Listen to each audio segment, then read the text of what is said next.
নমস্কাৰ ND24 চাই থকাৰ বাবে আপোনাক ধন্যবাদ মই ৰাজদীপ বাইলুং বৰুৱা আজিৰ পৰ্যবেক্ষণৰ বিষয়বস্তু আপোনালোকে ইতিমধ্যে গম পাইছে এক দেশ এক নিৰ্বাচন নীতি যাক লৈ NDA চৰকাৰ তৎপৰ হৈছে সেই বিষয়খিনিক লৈ আমি কিছু কথা পাতিব খুজিছোঁ INDIA যি বিৰোধী ঐক্য সেই ঐক্যৰ শেহতীয়া কুচকাৱাজক লৈ কিছু কথা পাতিব খুজিছোঁ নিৰ্বাচন আগুৱাব পাৰে নেকি এনে ধৰণৰ প্ৰশ্নৰ অৱতাৰণা হৈছে এই বিষয়খিনিকো আমি সামৰি ল'ব খুজিছোঁ আৰু লগতে যেহেতু আকৌ কৈছোঁ যে এক দেশ এক নিৰ্বাচন এই নীতিক লৈ বিশেষ চৰ্চা আজিৰ দিনটোত হৈছে আৰু এই চৰ্চাৰ অন্তৰ্গত কেতবোৰ বিষয় হৈছে যে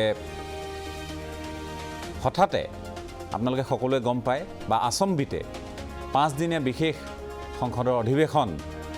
আহ্বান কৰা হৈছে 18 ছেপ্টেম্বৰৰ পৰা 22 ছেপ্টেম্বৰলৈ গতিকে বহুতে আশা কৰিছে বা ইয়াৰ সম্ভাৱনীয়তা ব্যক্ত কৰিছে যে এক দেশ এক নিৰ্বাচন এই ক্ষেত্ৰত বিধেয়ক ইউনিফৰ্ম সিভিল কোডক লৈ বিধেয়ক মহিলাৰ আসন সংৰক্ষণক লৈ বিধেয়ক জম্মু কাশ্মীৰক পূৰ্ণাংগ ৰাজ্যৰ মৰ্যাদাৰ প্ৰসংগত বিধেয়ক এইবোৰ অনা হ'ব পাৰে আৰু ইয়াক লৈ আৰু কিছুমান নিৰ্বাচনী কিছু সমীকৰণ বা অংকক লৈও আলোচনা হৈছে সেই বিষয়টো হ'ল যে এক দেশ এক নিৰ্বাচনৰ জৰিয়তে INDIA যি বিৰোধী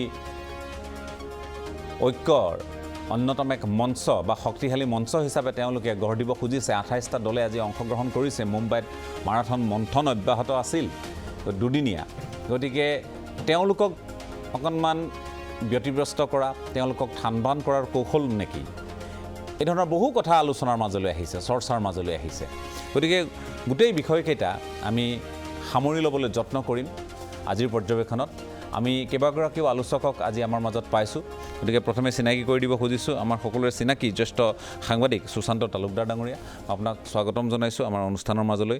নতুন দিল্লীৰ পৰা এগৰাকী ৰাজনৈতিক বিশ্লেষক প্ৰায় আমাৰ সৈতে সংযুক্ত হয় পাৰুল বুটকৰ ডাঙৰীয়ানী আছে পাৰুলজী আপকা ভি বহুত বহুত স্বাগত হে আমাৰ সৈতে এই মুহূৰ্তত তিনিচুকীয়াৰ পৰা মই পাইছোঁনে আমি মানৱ ডেকা ডাঙৰীয়াক পাম বিধায়ক বিজেপিৰ হৈ তেখেত আমাৰ সৈতে সংযুক্ত হ'ব কংগ্ৰেছৰ হৈ জ্যেষ্ঠ মুখপাত্ৰ ডক্টৰ জয়প্ৰকাশ দাস আমাৰ মাজত আছে মই আপোনাকো স্বাগতম জনাইছোঁ AIUDFৰ হৈ বিধায়ক কৰিমুদ্দিন বৰভূঞা ডাঙৰীয়া আছে মই আপোনাক স্বাগতম জনাইছোঁ আমি আৰম্ভ কৰিব খুজিছোঁ আৰু কৈছোঁৱেই যে ইণ্ডিয়াৰ মাৰাথন মন্থন অব্যাহত আছে NDAৰ তৎপৰতা চৰ্চাত এক দেশ এক নিৰ্বাচন এই বিষয়বোৰ আমি আলোচনা কৰিব খুজিছোঁ কিমান সাজু দেশৰ নিৰ্বাচন আয়োগ বা ক'ত সংবিধান সংশোধনৰ প্ৰয়োজন আছে বিৰোধীয়ে কোৱাৰ দৰে ইণ্ডিয়া যি INDIA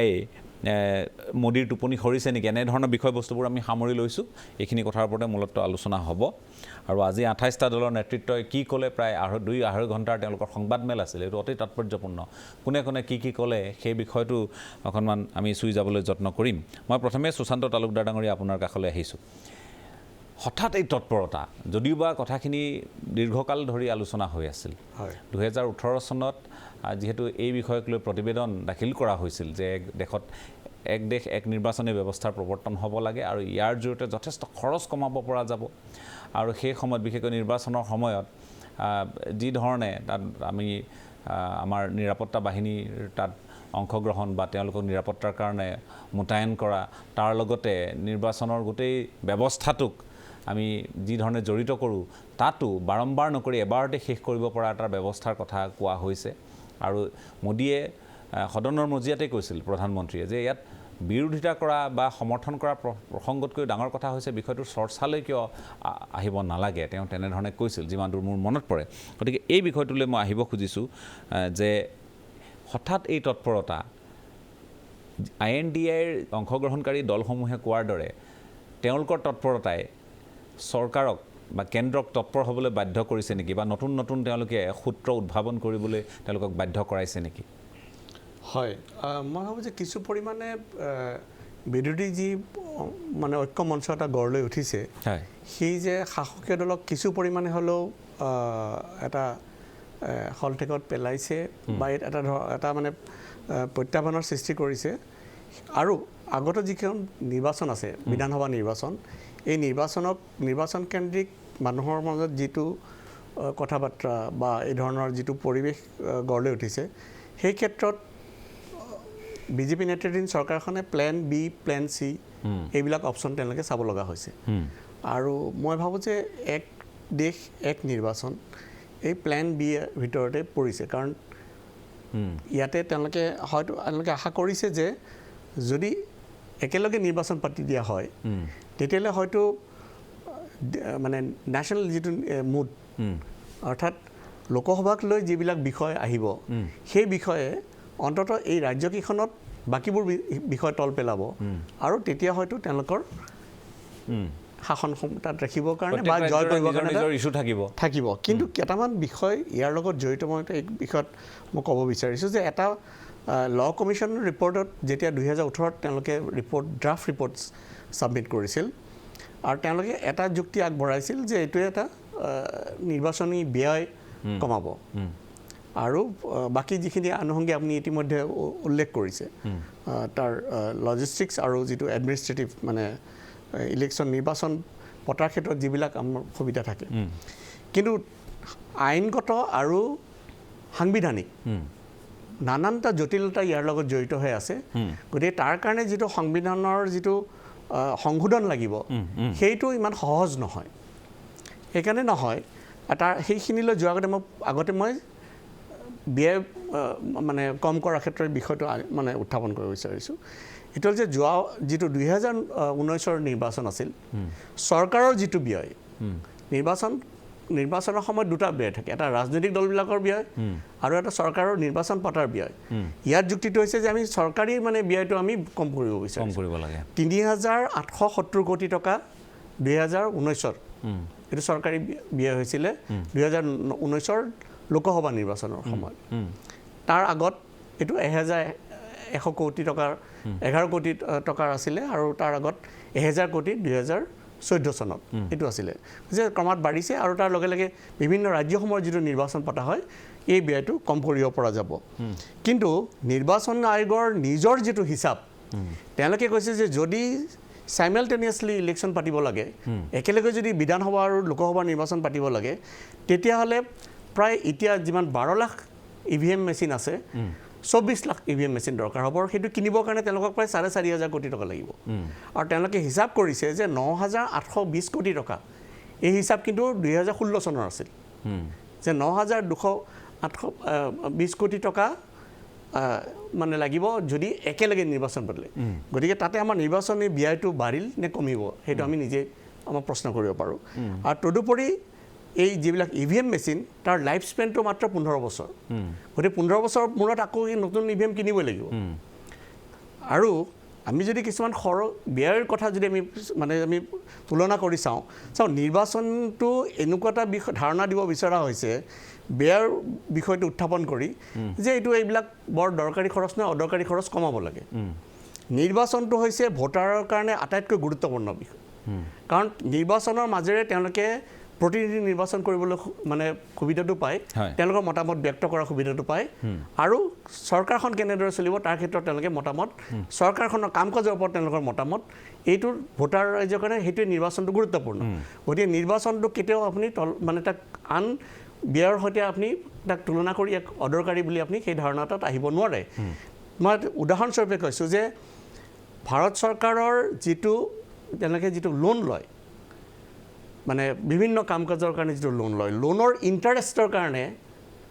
9,40,000 কোটি টকা 2022-23ত ব্যয় কৰিছে 23.8% চৰকাৰে কেৱল লোনৰ ইণ্টাৰেষ্ট পে'মেণ্টৰ কাৰণে 9,40,000 কোটি টকা এইটো আপুনি পৰহি এইটো হিচাপ দিছে ভাৰত চৰকাৰৰ এইটো PIBত আপুনি প্ৰেছ ৰিলিজত তাত পাব আৰু এই ব্যয় আছিলে 4,05,000 কোটি টকা আপোনাৰ 2014 চনত যিটো বাঢ়িছে তাৰ এটাই কয় যে যিহেতু কল্যাণকামী মানে যিটো ৰাষ্ট্ৰৰ ডেভেলপিং নেশ্যন লোন ল'ব লাগিব মানে উন্নয়নমূলক কাম কাজৰ কাৰণে গতিকে লোন ল'লে ইণ্টাৰেষ্ট পে' কৰিবলৈ স্বাভাৱিক কথা গতিকে সেই যদি লোন ইণ্টাৰেষ্ট পে'মেণ্টটো যদি জাষ্টিফাই কৰা হয় তেতিয়াহ'লে নিৰ্বাচনৰ ক্ষেত্ৰত যিখিনি ব্যয় এইটো তুলনাই নহয় সেই ইণ্টাৰেষ্ট পে'ৰ লগত এই নিৰ্বাচনী ব্যয়ৰ কোনো তুলনাই নহয় সেই নিৰ্বাচনটো আপুনি তাত সেই পইচাটো ছেভ কৰি আপুনি মানে কেনেকুৱা ধৰণৰ মানে তাত নতুন আচলতে এইটো এটা জাষ্ট এটা বাগধাৰা এটা সৃষ্টি কৰিবলৈ বিচৰা হৈছে আৰু এই ধাৰণাও সৃষ্টি কৰা হৈছে যে বাৰে বাৰে নিৰ্বাচন পাতি থকা এইবিলাক মানে বৰ দৰকাৰী কাম নহয়, তাতকৈ আমাৰ বেছি কাম দৰকাৰী আছে। নহয়, ভোটাৰ ৰাইজৰ কাৰণে আটাইতকৈ দৰকাৰী কাম নিৰ্বাচন। তাৰ লগতে সাংবিধানিক যিবিলাক জটিলতা আহি পৰিব, যেনেকৈ আপুনি নিৰ্বাচন হ'ল, যদি ধৰি ল'লোঁ আমি গোটেই লোকসভা নিৰ্বাচন আৰু সমগ্ৰ ৰাজ্যৰ নিৰ্বাচন একেলগে হ'ল, বহুকেইখন ৰাজ্যত আপোনাৰ হাং এছেম্বলি হ'ল, হাং পাৰ্লিয়ামেণ্ট হ'ল, তেতিয়া যদি তাৰ যদি নহয়, তেতিয়াহ'লে আপুনি পৰৱৰ্তী নিৰ্বাচনলৈকে সেই এছেম্বলিকেইখন আপুনি কি ওলোমাই থৈ দিব নেকি? নহয়, ৰাষ্ট্ৰপতি শাসন বা তাৰ লগে লগে যে আপোনাৰ যেতিয়া আছে যে প্ৰেচিডেণ্টছ ৰুল দিয়াৰ ব্যৱস্থা, তাৰ ক্ষেত্ৰত কি আনিব সাংবিধানিক সংশোধন বা ন' কনফিডেন্স মোশ্যন বা মানি বিল। আপোনাৰ মানি বিল যদি আপুনি পাছ কৰিব নোৱাৰে ৰুলিং পাৰ্টি, তেতিয়াহ'লে সেই চৰকাৰখন পতন হ'ব। সেই চৰকাৰখন পতন হোৱাৰ লগে লগে বাকী 4 বছৰতে সেই চৰকাৰখনে কি কৰিব? আৰু এটা কথা হৈছে যে যদিও শাসকীয় দলে, বিজেপি দলে এই ক্ষেত্ৰত তৎপৰতা দেখুৱাইছে, কিন্তু আমি দেখিছোঁ যোৱা সময়ছোৱাত এই দলটোৱে কিন্তু যে এই নিৰ্বাচনী ব্যয় কমাবলৈ বাবে এক দেশ এক নিৰ্বাচনৰ ক্ষেত্ৰত যিটো স্পিৰিট তেওঁলোকে হয়তো দেখুৱাব পাৰিলে, কিহৰ দ্বাৰা যে নিৰ্বাচন যি হৈ গ'ল সেই মতদান আমি মানি লৈছোঁ। কিন্তু যোৱা সময়ছোৱাত বাই ইলেকশ্যন, উপ নিৰ্বাচন কিহৰ কাৰণে হৈছে? আন দলৰ MLA নিজৰ দললৈ টানি অনাৰ কাৰণে হোৱা নাই জানো? তেতিয়াহ'লে সেইটো নিৰ্বাচনী ব্যয়ৰ ক্ষেত্ৰত তেওঁলোকে সেই যিটো স্পিৰিট যে আমি এইটো ক'ব বিচাৰোঁ, এইটো ক'লৈ যাব? এইটো ঠিক আছে, তাত অতি তাৎপৰ্যপূৰ্ণ দিশ আপুনি আলোচনাৰ মাজলৈ টানিলে বা উল্লেখ কৰিলে। আমি আকৌ আপোনাৰ কাষলৈ যাম। মই আমাৰ মাজত এই মুহূৰ্তত উপস্থিত হৈছে বুলি ক'বলৈ অকণমান দিগদাৰ, তৎসত্ত্বেও সংযুক্ত হৈছে, শব্দটো সঠিক হ'ব, আৰু তেখেত তিনিচুকীয়াৰ পৰা সংযুক্ত হৈছে বিধায়ক মানৱ ডেকা ডাঙৰীয়া। আপোনাক স্বাগতম জনাইছোঁ। মই আপোনাৰ কাষলৈও যাম, কিন্তু মই প্ৰথমে আন এগৰাকী ৰাজনৈতিক বিশ্লেষক আমাৰ সৈতে সংযুক্ত হৈ আছে, পাৰুল বুধকাৰ। তেখেত নতুন দিল্লীৰ পৰা সংযুক্ত হৈ আছে। মই তেখেতৰ কাষলৈ যাব খুজিছোঁ। पारुल जी, आपका भी स्वागत है। मुद्दा है संसद का विशेष जो सत्र बुलाया गया है, और सबको पता है कि 18 से लेकर 22 सितंबर तक ये 5 दिन की कार्रवाई वहाँ पे होगी, और जहाँ पे ये संभावनाएं जताई जा रही है कि 1 नेशन 1 इलेक्शन इस विधेयक को वहाँ पे बिल को लाया जाएगा, और साथ ही में UCC और महिलाओं के आरक्षण के मामला भी, ये जो विधेयक है या बिल है उसको भी लाया जाएगा। तो आपको क्या लगता है कि अचानक से सरकार को क्या सूझी कि ये 18 से लेकर 22 सितंबर तक जो भी आपका माफ़ कीजिएगा, लोकसभा का जो सत्र बुलाया गया है, संसद का सत्र बुलाया गया है, क्यों, वजह क्या हो सकती है?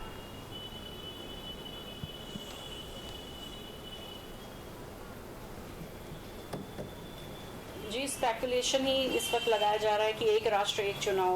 1 नेशन 1 इलेक्शन का जो विधेयक है वो सरकार लाएगी, और ये अचानक तो हुआ नहीं है। काफ़ी सालों से देखा जाए तो मोदी सरकार बार बार 1 इलेक्शन 1 नेशन और 1 इलेक्शन की बात कहती आई है, और मुद्दा ये है कि दूसरे के जो आज की डेट में जो विरोध कर रही हैं पार्टियां,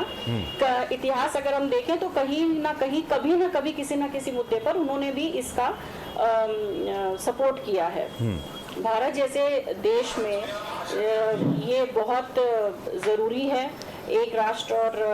एक चुनाव, संसाधनों को बचाने के लिए, राष्ट्र हित के लिए, यहाँ का राष्ट्र का पैसा बचाने के लिए बहुत ज़रूरी है। तो निश्चित तौर पे अगर ये आने वाले जो सत्र है जो बुलाया गया है, उसमें ये विधेयक अगर लाया जाता है तो निश्चित तौर पे एक ये बहुत बड़ा एक और कदम होगा मोदी सरकार का, और इससे पहले भी बहुत बड़े बड़े फैसले हम लोग देख चुके हैं। जब कोई बड़ा फैसला लेने की बारी आती है तो उसकी जो शुरुआत होती है वो विरोध से ही होती है, तो इसका भी निश्चित तौर पे विरोध हो रहा है और होगा। लेकिन अगर हम एक बड़े पर्सपेक्टिव पे देखें तो देश के लिए एक ये बहुत हित का फैसला होगा, और ये होना चाहिए। ठीक है, लेकिन फिर भी मैं आपसे ये पूछना चाहूँगा कि अभी जो मुद्दा है वो चुनाव का मुद्दा है। भारत देश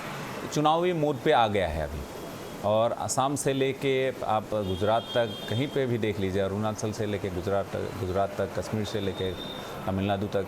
कहीं पे भी अभी यही बात का चर्चा है कि आने वाले दिनों में प्रधानमंत्री कौन बनेगा, और कौन, बीजेपी हो, NDA होगा या INDIA होगा।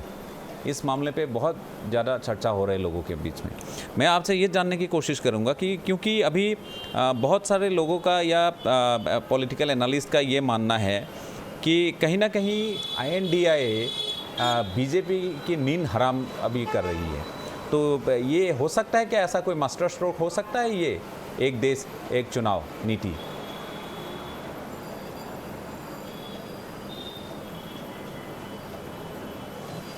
देखिए, हमें ना इसकी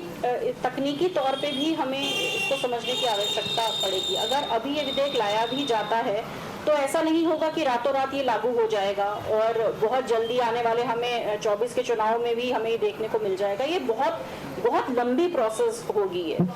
संविधान में बहुत सारे बदलाव करने पड़ेंगे और बहुत ही विभिन्न स्तरों पर फैसले लिए जाएंगे। तो निश्चित तौर पे अगर ये विधेयक पे ये जो भी चर्चा ये होती है, इसका विरोध होता है, समर्थन होता है, 24 के चुनाव में हमें इस पर कोई बदलाव देखने को नहीं मिल रहा है। रही बात आपने कही INDIA की, तो निश्चित तौर पे वो विरोध करेगी, क्योंकि भविष्य में वैसे भी ये गठबंधन हम सभी जानते हैं, हम बार बार देख चुके हैं कितना कमजोर मतलब ये गठबंधन है। एक दूसरे के धुर विरोधी जो पार्टियां हैं वो एक साथ इकट्ठी हुई हैं सिर्फ भाजपा को हराने के लिए, मोदी सरकार को हराने के लिए। अगर एक राष्ट्र एक विधेयक,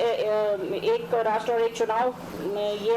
भविष्य में लागू होता है तो ये जो गठबंधन है ये तो भरभरा के गिर जाएगा, क्योंकि विधानसभा चुनाव में एक दूसरे के विरोध में चुनाव लड़ेंगे तो राष्ट्रीय स्तर पर कैसे एक दूसरे को सपोर्ट करते हुए नजर आएंगे, बहुत हास्यास्पद स्थिति होगी।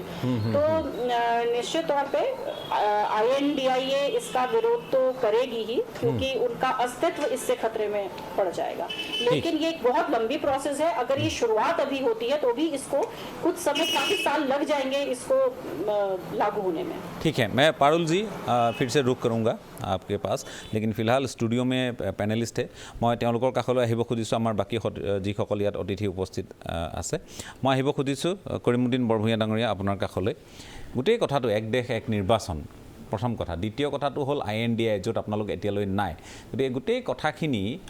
কোন দিশে গৈ আছে যেন আপোনাৰ লাগে বা আপোনালোকৰ দলে অনুভৱ কৰে? আচলতে আমিতো পলিটিকেল মানুহ,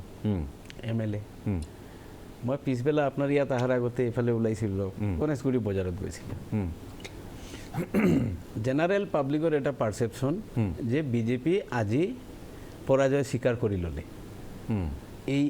এই কথাৰ যিটো দিছে যে আজি এটা ওৱান নেশ্যন ওৱান ইলেকশ্যন লৈ বিজেপিয়ে ৰামনাথ কোবিন্দক লৈ এটা কমিটি গঠন কৰিছে, ইমাৰ্জেঞ্চি এটা ছেশ্যন 4 ডেজৰ কাৰণে পাতিছে। এই এটা গোটেই ইণ্ডিয়াত এটা মেছেজ গ'ল যে ইণ্ডিয়া ষ্ট্ৰংলি মুম্বাইত আজি একলগ হোৱাৰ পিছত, কাৰণ আপুনি লাষ্ট 2 মান্থৰ নেশ্যনেল টিভিত আপোনাৰ যিখিনি পাৰচেপশ্যন ক্ৰিয়েট হৈছিল যে কেজৰিৱালৰ এগেইনষ্টত কংগ্ৰেছ গুচি যাব, কংগ্ৰেছৰ এগেইনষ্টত কেজৰিৱাল গুচি যাব, এই গোটেই চৰ্চাখিনি ফেইল হোৱাৰ পিছত আজি যেতিয়া একদম ষ্ট্ৰংলি আকৌ ইণ্ডিয়া ইউনাইটেড হৈছে মুম্বাইত, তেতিয়া আৰু বিজেপি একে টাইমত একেদিনা ওৱান নেশ্যন ওৱান ইলেকশ্যন, এইটো একদম যোনে ভালকৈ ৰাজনীতি নুবুজা মানুহে কৈ আছে যে যেহেতু ফাৰুক আব্দুল্লা আৰু মেহবুবা মুফতি, কেজৰিৱাল আপোনাৰ কংগ্ৰেছ, পাঞ্জাবত, দিল্লীত, কাশ্মীৰত, বিহাৰত, UPত অখিলেশ কংগ্ৰেছ, চবৰ এটা কনফ্লিক্ট হ'ব। যদি one nation one election state election একেলগত হয় বৈ বিজেপিৰ এইটো ছেকেণ্ড ড'জ। কিন্তু মোৰ হিচাপত চফাৰ মাই এনালাইচিছ যে টাইম এইটো কৰিব লাগিছিল, যদি এইটো কৰিব লাগিছিল বহুত টাইম গুচি গ'ল, বিজেপিৰ হাতৰ পৰা ওলাই গ'ল গেম ইজ অভাৰ। প্লাছ ইণ্ডিয়াত এটা পাৰচেপশ্যন ক্ৰিয়েট হৈছে, কোনটো লৈ ক্ৰিয়েট হৈছে মই আপোনাক কওঁ। আজি এজন পাণ দোকানীৰ তাত মই থিয় হৈছোঁ, চাহ খাই আছোঁ একাপ, একদম ইন'চেণ্ট এটা মানুহ হৈ আছে। তেওঁলোকে আগতে কৈছিল কৰাপশ্যন নকৰিব, সেইকাৰণে ভোট দিছিল, মূল্যবৃদ্ধি নকৰিব। এতিয়াতো আমি দুই টাৰ্ম চালোঁ আৰু নোৱাৰিলে, এতিয়া কিয় আমি ভোট দিম? অকল খালি আপোনালোকক গালি পাৰিলে আমি ভোট দিম নেকি? অকল মুছলমানক গালি পাৰিলে ভোট দিব নেকি? ইণ্ডিয়াৰ কোন কোন ষ্টেটত আৰু মুছলিম ইমান আছে? অসমত আছে, বিহাৰত আছে, UPত আছে, বেংগলত আছে, বাদ দি 20% মানুহ গোটেই ইণ্ডিয়া স্কেটাৰ্ড নহয়। আজি চাওক 100% হিন্দু, 97% হিন্দু থকা ষ্টেট জিকি আছে, 85-90% থকা হিন্দু চিটবিলাক আজি এণ্টি বিজেপি ফ'ৰ্চ আহি আছে তো সেইকাৰণে মই কৈ আছোঁ টোটেল 62% বুথ শ্বেয়াৰ থকা পাৰ্টিখিনি আজি এক হোৱাৰ লগে লগে এই ডিক্লেৰেশ্যনটোহে বিজেপিৰ নৈতিক পৰাজয় বুলি মই ভাবোঁ ঠিক আছে মই আপুনি কৈছে যে নৈতিক পৰাজয় বুলি ভাবে আৰু এই কথাখিনিত মই ভাবোঁ যথেষ্ট এটা সুখানুভূতি আকাৰে লৈ আছে ডক্টৰ জয়প্ৰকাশ দাসে মই আপোনাৰ কাষলৈ আহিছোঁ কংগ্ৰেছে আজিৰ দিনটোত এই গোটেই ঘটনা পৰিঘটনা ৰাতিপুৱাৰ এই ঘোষণা প্ৰাক্তন ৰাষ্ট্ৰপতি ৰামনাথ কোবিন্দক এই এক দেশ এক নীতিৰ ক্ষেত্ৰত যি সমিতি গঠন কৰি দিয়া হৈছে তাৰ দায়িত্ব দিয়া আপোনালোকৰ মুম্বাইত বৈঠক 28টা দলৰ অনুষ্ঠিত হোৱা আৰু তাৰ লগে লগে ৰাজনৈতিক চৰ্চাবোৰ আপোনালোকে কি অনুধাৱন কৰিছে নহয় এইটো কথাটো স্পষ্ট যে ইণ্ডিয়া হোৱাৰ পৰা বিজেপি চৰকাৰখনে বিশেষকৈ মোদী ডাঙৰীয়াই যথেষ্টখিনি ভয় খাইছে আপুনি ইয়াৰ মানে বেনিফিটবিলাক আপুনি চাব পাৰে যে আমাৰ দুখন ইণ্ডিয়া সভা হওঁতে গেছ চিলিণ্ডাৰৰ দাম 1200ৰ পৰা 200 টকা কমাই দিব লগা হ'ল আজি 3 নম্বৰখন যেতিয়া মুম্বাইত হৈছে তেতিয়া তেখেতলোকে এক দেশ এক নিৰ্বাচন এক দেশ এক নিৰ্বাচন তেখেতলোকে কৰিম বুলি কৈ আছিলে 2019 চনতো কৈছিলে তেখেতলোকে তেতিয়া 2019 চনত মোদী ডাঙৰীয়াই কৈছিলে যদি কৰিব লাগে তেখেতলোকে আগতে কৈ দিব লাগিছিলে আজি বিছৰ পৰা আৰম্ভ কৰি দিব পাৰিলে বিছৰ পৰা আৰম্ভ কৰি দিব পাৰিলে হয় তেখেতৰ যদি ইমান দেশ প্ৰেম আছে আৰু তেখেতে 19 চনৰ ইলেকশ্যনৰ আগতে কথাষাৰ কৈছিলে সেইখিনি সময়ৰ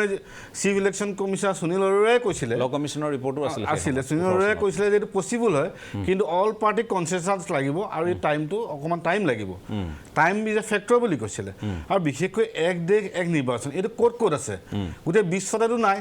কেৱল ৱৰ্ল্ডৰ 3খন দেশতহে আছে ছুইডেন বেলজিয়াম আৰু চাউথ আফ্ৰিকা আৰু এতিয়া ৰিচেণ্টলি আমাৰ 2017 চনত দেখিলোঁ নেপালত হৈছে নেপালতো তেখেতলোকে ইলেকশ্যন কমিশ্যনে কৈ দিলে 2015 চনত যেতিয়া নতুন কনষ্টিটিউশ্যন বনালে নেপালে তাৰপিছত 2017 চনত তেখেতলোকে ক'লে দুটা ফেজত কৰিব লগা হ'ল প্ৰথম ফেজতকৈ ছেকেণ্ড ফেজটো 7 মাহ পিছত কৰিব লগা হৈছে তাৰমানে কমপ্লিচিটি আছে ইয়াত আৰু এইটো ইমান সোনকালে কৰি দিয়া কথা নহয় আৰু এক দেশ এক নিৰ্বাচন হ'লেও কংগ্ৰেছে ভয় নাখায় আমি প্ৰত্যেকটো কথাতে সাজু আছোঁ কাৰণ আমি জানো যে বিজেপিক এবাৰ ৰাইজে শাসনৰ পৰা আঁতৰাব সেইকাৰণে আমি যেনেকুৱা পৰিস্থিতিয়ে নহওক আমি যুদ্ধ দিম বিজেপি এইটো ইণ্ডিয়াৰ আমাৰ যিটো 28টা দলৰ যিটো সভা হৈছে তাক ভয় খাই মোদী ডাঙৰীয়াক এইখিনি সময়ত এই পপুলাৰিটিটো ডাইভাৰ্ট কৰিবৰ কাৰণে এক দেশ এক নিৰ্বাচনৰ আজি কিয় কৰিলে কালিতো কৰিব পাৰিলে পৰহি কৰিব পাৰিলে আজি কিয় কৰিলে কথা এইটোৱে তেখেতে ডাইভাৰ্ট কৰিব খুজিছে আৰু এইটো স্পেচিয়েল যিটো আপোনাৰ পাৰ্লিয়ামেণ্ট ছেশ্যন আনিব খুজিছে মোদী ডাঙৰীয়া এনেকুৱা বহুত সিদ্ধান্ত লৈছে যিবিলাক পাছত ভুল সিদ্ধান্ত বুলি কৈছে বিমুদ্ৰাকৰণ এটা কৈছিলে তেখেতলোকে বিমুদ্ৰাকৰণ কৈছিলে মই সাহসী মানুহ কাৰণে কৰিলোঁ কিন্তু বিমুদ্ৰাকৰণৰ আচল অৰ্থটো কি হ'ল আপোনালোকে গম পালে তাৰপিছত জি এছ টি কথা জি এছ টি আনিলে বোলে গম পায় সেইকাৰণে নৰেন্দ্ৰ মোদী ডাঙৰীয়াই যিবিলাক সিদ্ধান্ত লৈছে প্ৰথমতে তেখেতে আৱেগিক কৰি লয় দেশৰ মানুহক ৰাইজক আৱেগ কৰে তেখেতলোকে কয় দেশৰ কাৰণে কৈছোঁ এতিয়া কৈছে খৰচ কমাবলৈ কৈছোঁ ঠিক আছে খৰচ কমাবলৈ কৈছে যদি সেইদিনা মই RTI এটা তথ্য পাইছোঁ টিভি চেনেলত যে নৰেন্দ্ৰ মোদী ডাঙৰীয়াই 8 বছৰত 100 কোটি টকা খাইছে অকলে যদি খৰচ কৰে বিমানৰ খৰচ কমাওক এইবিলাক খাদ্যৰ খৰচ কমাওক তেখেতৰ কাপোৰ কাজৰ খৰচ কমাওক এইবিলাকৰ খৰচ কমাওক কিন্তু তেখেতলোকে এক দেশ এক নিৰ্বাচন আনি এটা আজুহাত দেখাইছে খৰচ কমাওক কিন্তু আচল অৰ্থত তেখেতলোকে ভয় খাইছে দেশৰ ৰাইজে তেখেতলোকে যিহেতু এবাৰ শাসনৰ পৰা আঁতৰাব খুজিছে সেইকাৰণে ইণ্ডিয়াৰ যিটো ধৰক গঠবন্ধন হৈছে আমাৰ 28টা দলৰ যিটো গঠবন্ধন হৈছে এই গঠবন্ধনক ভয় খাই তেখেতলোকে কাৰ্যসূচী লৈছে কেইদিনমানৰ আগতে নৰেন্দ্ৰ মোদীয়ে কি কৈছিলে তেখেতলোকে কৈছিলে যে কি যে এক আদমি ভাৰী পৰ যায়গা কৈছে নাই বুকু দুখীয়া এক আদমি ইন্না লোককৈ ভাৰী পৰ যায়গা তেতিয়া তেখেতে 38টা দল ল'ব লগা হ'ল সেই 38টা দলৰ যেতিয়া কথাটো ওলাই পৰিলে যে যিবিলাক দলৰ 25টা দলত কোনো MLA MP নাই MLA MP নথকা 38টা দল গোটালে তাত তেতিয়া তেখেতলোকে যেতিয়া সেইটো এক্সপ'জ হৈ গ'ল এতিয়া এইটো নতুন এটা তেখেতলোকে ষ্ট্ৰেটেজি লৈছে আৰু নিশ্চিত যিমানেই তেখেতলোকে অভিসন্ধি নকৰক কিন্তু এইবাৰ তেখেত বিদায় হ'ব লাগিব ভাৰতৰ মানুহক তিতা কেহা লাগিছে টুপি পিন্ধি পিন্ধি আমনি পাইছে সেইকাৰণে এইবাৰ দেশত ইণ্ডিয়াৰ চৰকাৰ হ'ব ঠিক আছে দেশত ইণ্ডিয়াৰ চৰকাৰ হ'ব INDIA আমি কৈছোঁৱে জোটবন্ধন বিৰোধীৰ এক ঐক্যমঞ্চ মই মানৱ ডেকা ডাঙৰীয়া আপোনাৰ কাষলৈ আহিছোঁ আপুনি ৰাজনৈতিক বিশ্লেষকসকলৰ কথা শুনিছে আপুনি ৰাজনীতিকৰ কথা শুনিছে AIUDFৰ বিধায়কৰ কথা শুনিলে কংগ্ৰেছৰ জ্যেষ্ঠ মুখপাত্ৰৰ কথা শুনিলে সঁচাকৈ বিতত হৈছে নেকি বিজেপি চাওক গোটেই কথাটো হ'ল যে ভাৰতীয় জনতা পাৰ্টি এনেকুৱা এটা পাৰ্টি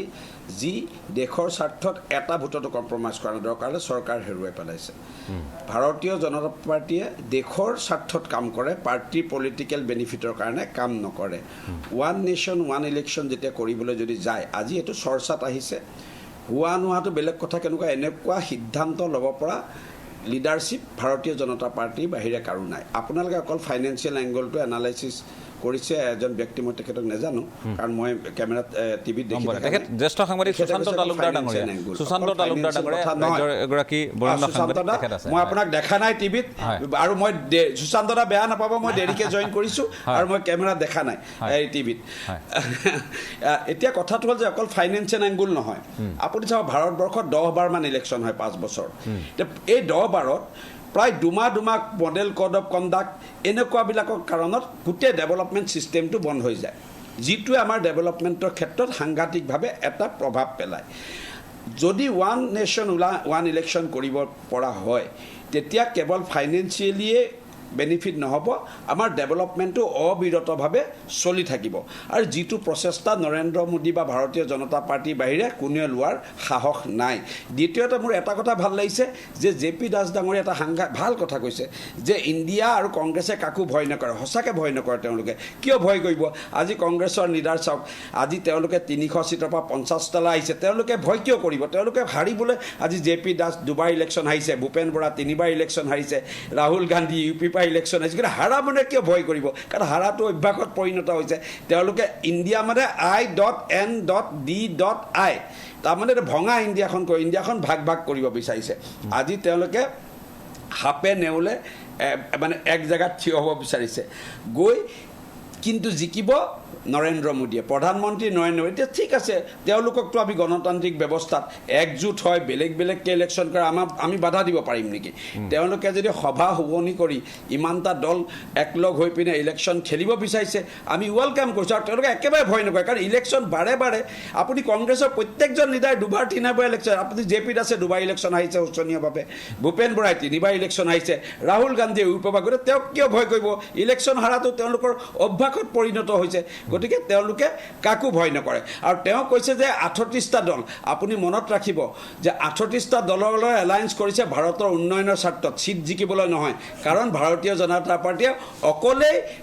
যিমানখিনি মেজৰিটি পাব লাগে তাতকৈ বেছি ছিট পাই পিনে ইলেকশ্যন জিকে আৰু এইবাৰো নৰেন্দ্ৰ মোদী ডাঙৰীয়াই অকলে ভাৰতীয় জনতা পাৰ্টিয়ে 300তকৈ বেছি ছিটত জিকিব কিন্তু ইমানবোৰ দল লোৱা হয় যে আমি বিশ্বাস কৰোঁ গণতান্ত্ৰিক ব্যৱস্থাক মোদী ঘৰুৱা বা ৰাহুল গান্ধী ঘৰুৱাত বিশ্বাস নকৰে দেশ গঢ়াত একজোট ল'বলৈ বিশ্বাস কৰে কিন্তু আজি ৰাহুল গান্ধী ডাঙৰীয়া হৈ মানে ইউপিত ইলেকশ্যন হাৰি পলাই যোৱা ৰাহুল গান্ধী ডাঙৰীয়াই হওক বা বাকী নেতাসকলে হওক কেৱল এটা এজেণ্ডা যে নৰেন্দ্ৰ মোদী ঘৰুৱাব লাগে ভাৰতীয় জনতা পাৰ্টি ঘৰুৱাব লাগে সেইটো কল্পনাই হৈ থাকিব হয় ধুনীয়াকৈ ইলেকশ্যন খেলিব পাৰিব 28টা দল একেলগ হৈ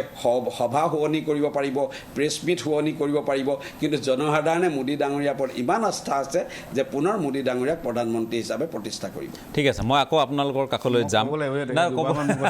আপোনাৰ কথা কৈছে মই জানো আপুনি ক'ব কিন্তু মূল বিষয়টোৰ সৈতে আমি সংপৃক্ত হৈ বাকী কথাখিনি পাতিম মই সেইটো আপোনালোকক সকলো নাই ঠিক আছে বেলেগ ফালে নাই মই কৈছোঁ ঠিকে আছে তেওঁ গোটেইখিনি তুলনা কৰি তেওঁলোকে কৈছে মই এটা বিৰতি লৈ লওঁ বাকী সকলোৰে কাষলৈ যাম এটা বিৰতিৰ পাছত পুনৰ আহি আছোঁ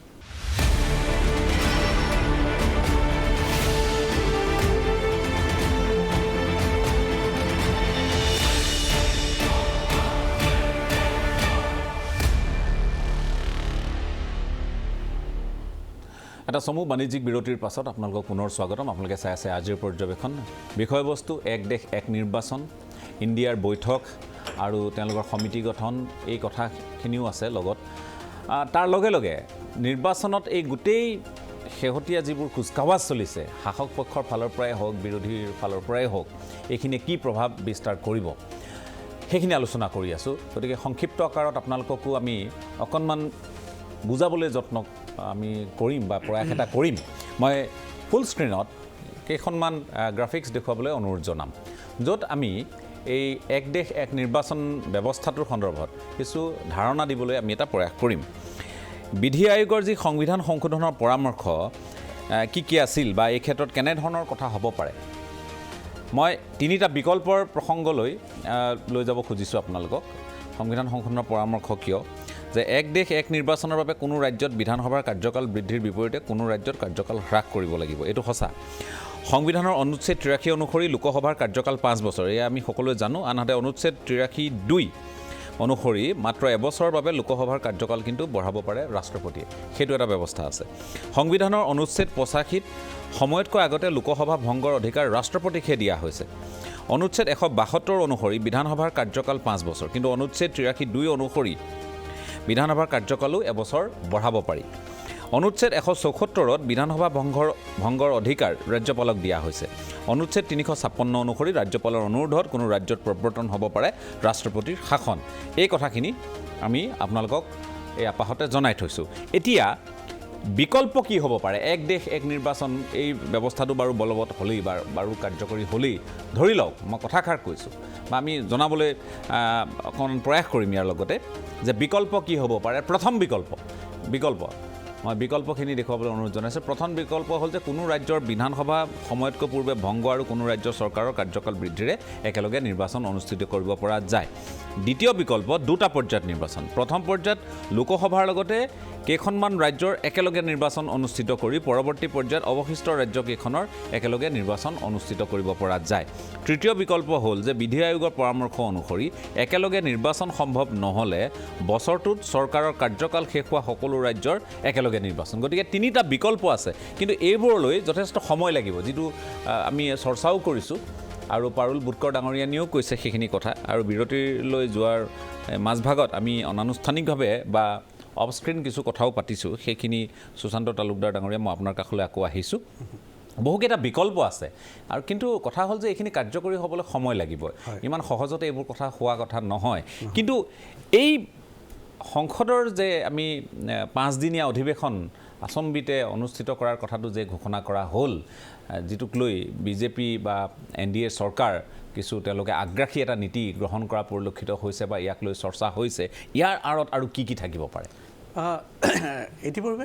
ইতিমধ্যে চৰ্চা হৈছে যে ইউনিফৰ্ম চিভিল কোড এই ক্ষেত্ৰত এইটো তেওঁলোক যথেষ্ট চিৰিয়াছ মানে তেনেকৈ এইটো আগুৱাই নিব বিচাৰিছে সাহসীয় দলে বিজেপি দলে আৰু হয়তো তাতে উত্তৰ পূবক এক্সিম কৰি উত্তৰ পূব ইয়াৰ আউটাৰ বাহিৰত ৰাখি যিহেতু উত্তৰ পূবৰ ৰাজ্যসমূহে আৰু দলসমূহে সংগঠনসমূহে ইতিমধ্যে ইয়াৰ বিৰোধিতা কৰিছে স্পষ্ট বিৰোধিতা কৰিছে বিধানসভাতো প্ৰস্তাৱ লৈছে নাগালেণ্ডতো এতিয়া প্ৰস্তাৱ ল'ব গতিকে হয়তো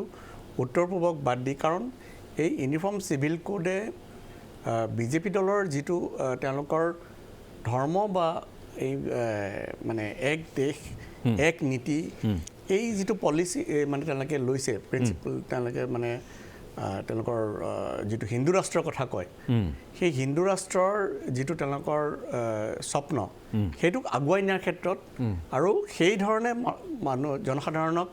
বা ভোটাৰ ৰাইজক আকৃষ্ট কৰাৰ এটা প্ৰয়াস থাকিব আৰু এইটো এটা সম্ভাৱনা আছে বুলি মই ভাবোঁ তাৰ লগে লগে যিহেতু মহিলা দেশৰ ভোটাৰসকলৰ মাজত এটা প্ৰায় 50% অধিক মোৰ 50% গতিকে যে 50% মহিলাক তেওঁলোকে তেওঁলোকৰ মন জয় কৰাৰ কাৰণে হয়তো ৰিজাৰ্ভেশ্যনৰ যিখন বিধেয়ক সেইখন তেওঁলোকে হয়তো উত্থাপন কৰিব পাৰে কিন্তু এইবোৰৰ মানে ইয়াতে এই স্পেচিয়েল ছেশ্যনতে পাছ হ'ব বা কি হ'ব সেইটো আমি এতিয়া ক'ব নোৱাৰিম আৰু এইটো আমি আগতীয়া অনুমান কৰাও সম্ভৱ নহয় কিন্তু এই বিষয়কেইটা ইয়াতে চৰ্চা হোৱাৰ পুৰা মাত্ৰাই সম্ভাৱনা আছে আৰু তাৰ লগে লগে ওৱান নেশ্যন এইটোৰ ক্ষেত্ৰতো ইংগিতেই দিছে যে যিহেতু এখন কমিটি তেনেকৈ গঠন কৰি দিছে প্ৰাক্তন ৰাষ্ট্ৰপতি ৰামনাথ কোবিন্দৰ নেতৃত্বত আৰু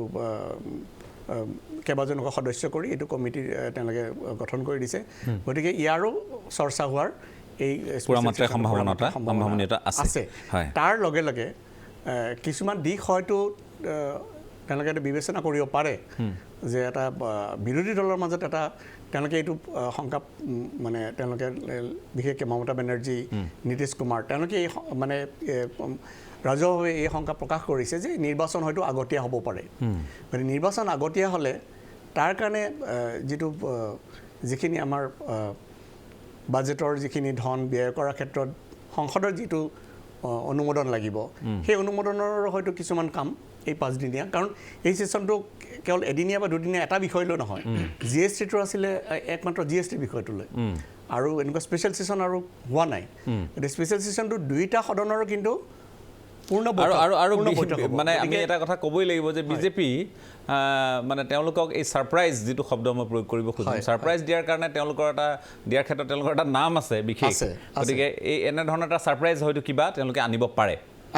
আৰু কিন্তু অৱশ্যে সেইটো এইটোক লৈ যিটো চৰ্চা বা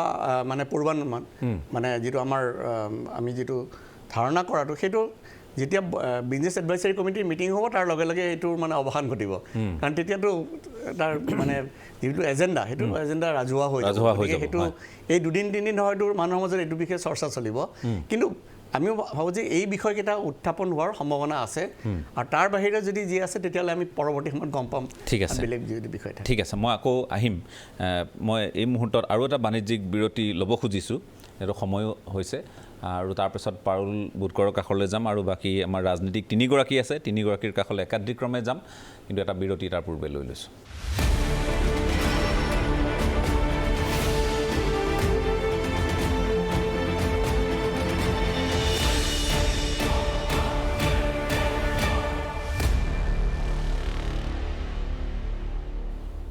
এটা চমু বাণিজ্যিক বিৰতিৰ পাছত আপোনালোকক পুনৰ স্বাগতম আপোনালোকে চাই আছে আজিৰ পৰ্যবেক্ষণ আমি এবাৰ আকৌ পাৰুল বুটকৰ ডাঙৰীয়ানীৰ কাষলৈ যাব খুজিছোঁ এগৰাকী राजनीतिक विश्लेषक पारुल बुटकर पारुल जी फिर से रुख करते हैं आपके पास जैसे कि हम बात कर रहे थे कि क्या होने वाला है या संसद के जो विशेष सत्र है उसमें क्या कौन सी मुद्दे हैं जो उठाए जाएंगे कौन से बिल्स हैं ये सब बातें यहाँ पे हो रहे हैं तो मैं ये जानने की कोशिश करूँगा आपसे कि आज जो इंडिया INDIA इनका जो मंथन अभी भी माफ़ कीजिएगा मंथन जो आज हुआ था मुंबई में तो उस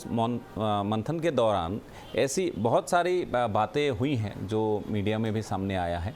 कि वो प्रयास करेंगे कि एकजुट होकर हमको लड़ना है अगर हम एकजुट होकर लड़ें तो ये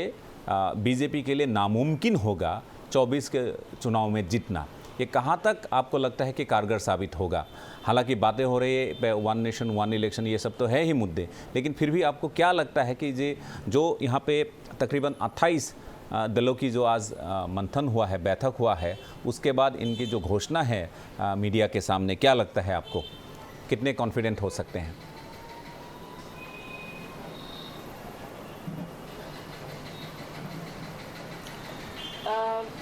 राजदीप जी मुझे इस बात पे हंसी आ रही है और ये बहुत ही हास्यास्पद है एक मंच पर आकर ग्रुप फोटो खिंचवाना एक बात है और नैतिक तौर पर एक तरह की सोच के साथ आगे बढ़ना दूसरी बात है जो भी ये पार्टियां एक मंच पे आज खड़ी हुई नजर आई हैं आप उनके आप मुद्दे देख लीजिए आप उनके चुनाव लड़ने का तरीका देख लीजिए उनका कितनी उनमें डिफरेंसेस हैं ये सिर्फ ग्रुप फोटो की बात थोड़ी है आप चुनाव लड़ रहे हैं आप देश का भविष्य तय कर रहे हैं आप क्या अभी तक नेता कौन होगा अभी इस पर भी एक राय नहीं बन पाई है मुद्दे क्या होंगे इस पर एक राय नहीं बन पाई है और आप ख्वाब देख रहे हैं कि आप देश में राज करेंगे तो ये इसका आप ये देखिए ना कि लक्ष्य क्या है ये जो सारी पार्टियां जो एक दूसरे को गालियां देती नजर आती हैं चुनाव में एक दूसरे के खिलाफ लड़ती हैं वो एकजुट क्यों हुई है ये बात आपको क्यों खली ऐसा क्यों हो सकता है आपको क्यों लगता है लोगों की सेवा का भाव नहीं है भाव सिर्फ एक है आप बताइए ना कौन से मुद्दे हैं इन्होंने अब तक जिसपे वो आज घोषणा की है मीडिया के सामने कि सब मिलकर लड़ेंगे इसके अलावा कौन सी घोषणा की है कौन से मुद्दे की हम इस मुद्दे भाजपा को हराने के अलावा और कौन से मुद्दे पे इनकी सहमति बनी है आपसे ये पूछा जा रहा है कि कांग्रेस की तरफ से आपके लिए सवाल है कांग्रेस और कांग्रेस के जो यहाँ पे स्पोक्स पर्सन है, सीनियर स्पोक्स पर्सन जयप्रकाश जी, वो आपसे पूछना चाहता है कि आप पॉलिटिकल एनालिस्ट तो ये कि बीजेपी का स्पोक्स पर्सन एनालिस्ट थे और बीजेपी का स्पोक्स पर्सन है। हम लोग को आपको बीजेपी का स्पोक्स पर्सन लग रहा है? असम का जनता इतना समझता नहीं है ना। आप तो पूरा इंडिया का पारुल जी, हाँ पारुल जी, हाँ कि मैं आपको बीजेपी की स्पोक्स पर्सन लगूंगी। आप मुझे बड़ी खुशी हुई है। सबसे पहली बात तो आज ये जो फोटो हुई है ना, मुझे इसमें कांग्रेस की उपस्थिति से बड़ी खुशी हुई है। नहीं, कांग्रेस की उपस्थिति से मुझे इसमें बड़ी खुशी हुई है। वरना अगर आप देखिए कि जब इससे पहले गठबंधन की बात हुई, कांग्रेस तो नदारद थी। तो ये आप कांग्रेस बधाई की पात्र है कि इस मंच पे कांग्रेस भी आके खड़ी हुई, सोनिया गांधी जी की उपस्थिति इसमें हुई, तो यानी कि कांग्रेस को भी इस गठबंधन में शामिल कर लिया गया। लेकिन फिलहाल बहुत सारे नैतिक मुद्दों पे और बहुत सारे रूल्स एंड रेगुलेशंस पे मुद्दे क्या होंगे, उस पर अभी एक मत होना अभी बाकी है। बाकी ये गठबंधन एक राष्ट्र और एक चुनाव को लेकर इनसिक्योर फील करेगा, ये बहुत ही जाहिर सी बात है और इसमें कोई गलत नहीं है। अलग अलग पार्टियां हैं जो राज्य में विधानसभाओं में एक दूसरे के खिलाफ लड़ती हैं, वो एक राष्ट्रीय स्तर पर एकजुट हुई हैं। तो ये बहुत जाहिर सी, ये जो असुरक्षा की भावना इसमें होगी, बहुत जाहिर सी बात है, लोग ठीक भी है। लेकिन सबसे पहली बात है कि मैं देखना चाहूंगी कि जो ये गठबंधन हुआ है, ये एकजुट होकर ये मुद्दे कौन से तय करते हैं और इन पार्टी का नेता कौन होता है। मैडम आपसे हम फिर पूछना चाहते हैं, मुझे आपका बात से ऐसा लगा आप न्यूट्रल पर्सन कम और बीजेपी का साइलेंट स्पोक्स पर्सन ज़्यादा लग रहा है। आपको इसे दिख रहा है, लग रहा है कि आप मोदी जी का फेवर में बात कर रहे हैं। एनडीए बना है, 28 दल एक साथ एकजुट हुआ है, इसमें आपका क्या प्रॉब्लम है? हम लोग अभी डिसीजन लिया है कि एक साथ खड़ा होंगे, एक साथ लड़ेंगे, उसके बाद हम लोग मुद्दा आप लोग जनता का बीच लाएंगे। कि अभी शुरू ही बात में आपको इतना आपको क्या प्रॉब्लम है कि आप ऐसे बोले? क्या स्टेट में अलग, ये अलग, ये ऐसा लग रहा है कि इलेक्शन तो नहीं जीतेगा मैडम, 2 शब्द ही बोल दीजिए। अच्छा, मुझे क्या प्रॉब्लम है? आपका भी प्रॉब्लम लगा है? आपको ऐसा लग रहा है कि आपका स्पोक्स पर्सन ही लग रहा है कि बीजेपी का? एक मिनिट ना কোনো কাৰো কথা শুনা নাই, কোনো কাৰো কথা শুনা নাই। না ঠিক আছে, তেখেতক ক'বলৈ দিয়ক, আপোনাৰ কথাখিনিকে ক'বলৈ দিয়ক। Because you are telling the wrong things. Because we are united, we are going to fight unitedly. नेता कौन है? ये 2 बेसिक से सवाल मैंने पूछे हैं आपसे, 2 बहुत बेसिक से सवाल, और उसी पे आपने मुझे क्या मुद्दा के खिलाफ हम लोग लड़ रहे हैं? इतना महंगाई हुआ है, इतना करप्शन हुआ है, मुद्दे क्या होंगे? मुद्दा करप्शन है। ये गठबंधन अगर विधानसभा चुनाव लड़ेगा, मुद्दा कॉन्स्टिट्यूशन के खिलाफ आप लोग लड़ेंगे?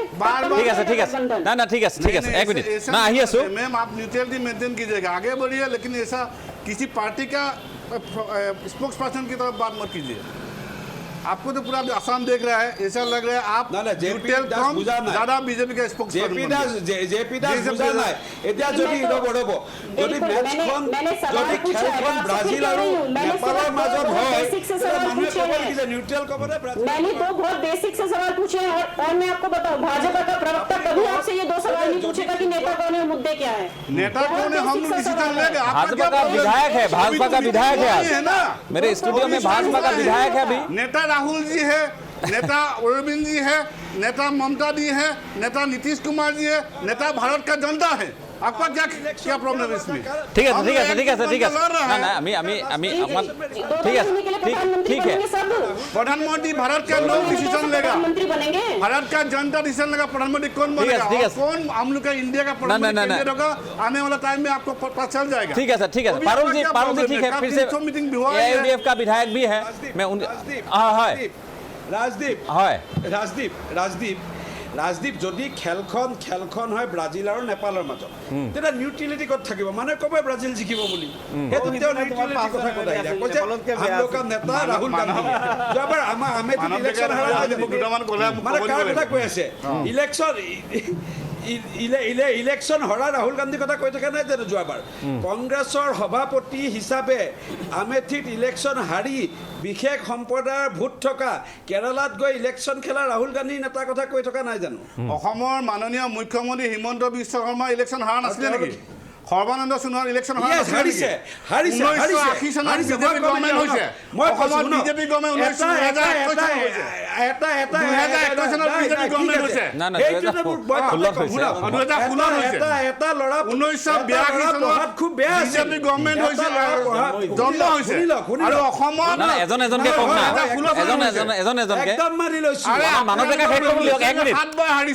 1982 বেছি চিঞৰ-বাখৰ কৰিলে মই ব্যক্তিগতভাৱে বাৰু বেয়া পাওঁ এই মানুহেও বেয়া পায় এজনকে কওক মানৱ ডেকাই কৈ লওক মই আপোনাৰ ওচৰত দুইজনৰ ওচৰত নাই দিম আপুনি আহি আছে না ওপৰা-ওপৰিকে ক'লে তেওঁ বুজি নাপাব মানুহেও বুজি নাপাব কওক মই একেবাৰে একমত জে পি দাসৰ লৈ কেনেকে একমত চাওক হিমন্ত বিশ্ব শৰ্মাই প্ৰথম ইলেকশ্যন হাৰিছিলে এটা গেধা লৰাই চোকা হৈ গ'ল সেইটোত ভাল কিন্তু ইমান চোকা কংগ্ৰেছটো যেতিয়া পৰীক্ষা ফেল কৰিব গেধা হৈ যায় তাৰপিছত চোকা হোৱাৰ সম্ভাৱনা নাথাকে আজি কংগ্ৰেছৰ সেইটো অৱস্থা হৈছে হয় আমি গেধা আছিলোঁ এতিয়া আমি চোকা হৈ গ'লো কিন্তু সেই চোকা কংগ্ৰেছটো এতিয়া গেধা হৈ ইলেকশ্যন হাৰিলে জে পি দাসে এই ডেকা বয়সত দুটা ইলেকশ্যন হাৰা নাই জানো এই ইউথ লিডাৰ ৰাহুল গান্ধীয়ে ইলেকশ্যন হাৰা নাই জানো হাৰিছে নে নাই ঠিক আছে মই এতিয়া মই আহিম আপোনাৰ ওচৰলৈ আহিম আপোনাক সময় দিছোঁ মানৱ ডেকা ডাঙৰীয়া একচুৱেলি যিটো শ্ব' আপোনাৰ যিটো শ্ব'ৰ গৰিমা সেইটো বহুত তলত কমাই দিলে ওৱান নেশ্যন ওৱান ইলেকশ্যন আছিলে তেখেতে কৈছে ভূপেন বৰা 3বাৰ আহিছে জে পি দাস 2বাৰ আহিছে দুবাৰ হাৰিছে এতিয়া মই আপোনাক কথাটো কৈছো মই দুবাৰ তেখেতে কৈ লওক মই এজন কৈ কথা কোৱাত বিশ্বাসী সেইকাৰণে অনুৰোধ জনাইছো ইলেকশ্যন তেখেতে মই আজিকালি প্ৰায় তেখেতৰ টিভিত চাই থাকোঁ মোৰ লগতে দেখে 3000 ভোটত জিকিছেতো তেখেতে আমাৰ ভূপেন বৰা ডাঙৰীয়াক কৈ থাকে যে তেখেত 3বাৰ হাৰিলে কিন্তু ভূপেন বৰা আঙুলিটো কেৰা আঙুলিটো ঢুকি নাপায় তেখেতে ভূপেন বৰাই 2বাৰ জিকিছে কিন্তু প্ৰথম 2বাৰ আৰু তেখেতে 3বাৰ হাৰিলে কৈ দিব নালাগে হয় তেখেতে ক'ব পাৰে মই 2বাৰ হাৰিছোঁ ঠিক আছে মই হাৰিছোঁ কিন্তু বিজেপি 1982 চনত জন্ম লৈছিলে আৰু 2016 চনতে অসমত গভৰ্ণমেণ্ট গঠন কৰিছে আৰু তেখেতে যিজন নেতাৰ কাৰণে তেখেতে জিকিলে ৰণোজ পেগু তেখেতে 7বাৰ হাৰিছে কিন্তু 7বাৰ হাৰি এবাৰ জেমেলে হৈছে যোৱাবাৰ অতুল বৰাও 3বাৰ হাৰিছে 3বাৰ হাৰি মন্ত্ৰী হৈছে নীতিশ কুমাৰ কণ্টিনিউৱাছ 3বাৰ হাৰাৰ পাছত ব্ৰিটিছৰ বিহাৰৰ মুখ্যমন্ত্ৰী হৈছে আজিলৈকে হৈ আছে গণতান্ত্ৰিক তেখেতৰ কামাখ্যা প্ৰসাদ তাছা 3বাৰ হাৰিছে কণ্টিনিউৱাছ 3বাৰ হাৰিছে কি তেখেতে কাৰো জিকা নাই নেকি জিকিলে ঠিক আছে মই বুজি পাইছোঁ বুজি পাইছোঁ তেখেতে যি হাৰিছে যে উপমা কৰে এইখিনি যদি আপোনালোকৰ উত্তৰ প্ৰত্যুত্তৰ হ'ল বিষয়টোলৈ আহোঁ ৰাহুল গান্ধী উত্তৰ প্ৰত্যুত্তৰ হ'ল যদি মই বিষয়টোলৈ আহোঁ কৈ থাকিব কথা ওলাই থাকিব নহয় ঠিকে আছে আমি গেধাৰ পৰা চোকা হৈছোঁ আপোনালোক চোকাৰ পৰা গেধা হৈছে আপুনি চোকা বা গেধা হ'ল গেধাৰ পৰা চোকা হৈছে আপুনি কংগ্ৰেছৰ পৰা ঠিক আছে ব্যক্তিগত পৰ্যায়লৈ নালাগে কৰিমুদ্দিন বৰভূঞা আপোনাৰ কাষলৈ আহিছোঁ এতিয়া জে পি দাস জয়প্ৰকাশ দাস অসম কংগ্ৰেছৰ স্প'ক্স পাৰ্চন মই সাধাৰণ এজন বিধায়কে কাৰ্যকৰ্তাই ভূপেন বৰা অসমৰে প্ৰেচিডেণ্ট মই এজন সাধাৰণ কাৰ্যকৰ্তাৰ বিধায়কে গতিকে মোৰ তুলনাই নহয় তেওঁলোকৰ লগত ঠিক আছে মই যাম আকৌ আপোনাৰ কাষলৈ গৈ আছোঁ ডেকা ডাঙৰীয়া গৈ আছোঁ আপোনাৰ কাষলৈ যাম মই পৰ্যায়ক্ৰমে কথাখিনি পাতি ল'লে ভাল হয় মই সেইকাৰণে আহিব খুজিছোঁ কৰিমুদ্দিন বৰভূঞা আপোনাৰ কাষলৈ এতিয়া ঠিকে আছে বাৰু তেখেতেও কৈছে পাৰুল বুটকৰ ডাঙৰীয়ানীও কৈছে আৰু তেখেতে কৈছে যে তেখেতৰ যিটো এনালাইচিছ তেখেতৰ যিটো বিশ্লেষণ যিটো তেখেতে নিজে অনুভৱ কৰে সেইখিনি কৈছে গতিকে আপোনাৰ ডিমত থাকিব পাৰে বা আপোনাৰ বিৰোধিতা থাকিব পাৰে সেইটো গণতন্ত্ৰত মতামত দিয়াৰ অধিকাৰ সকলোৰে নিজৰ আছে সকলোৰে আছে আপোনালোকেও কৈছে তেখেতেও নিজৰ দৰে কৈছে আৰু জনতায়ো বিচাৰ কৰিব আটাইতকৈ ডাঙৰ বিচাৰক জনতা মই এতিয়া আপোনাৰ কাষলৈ আহিছোঁ এতিয়া মই আকৌ কৈছোঁ যে ইণ্ডিয়াত আপোনালোক এতিয়ালৈ নাই যিটো ইণ্ডিয়াত নাই বুলি ক'লে কথাটো বেলেগ হৈ যায় দল বুলি ক'লে এতিয়া মানে INDIA ঐক্য গঠবন্ধনত আপোনালোক বা জোট বন্ধনত আপোনালোক নাই এতিয়া আপোনালোকৰ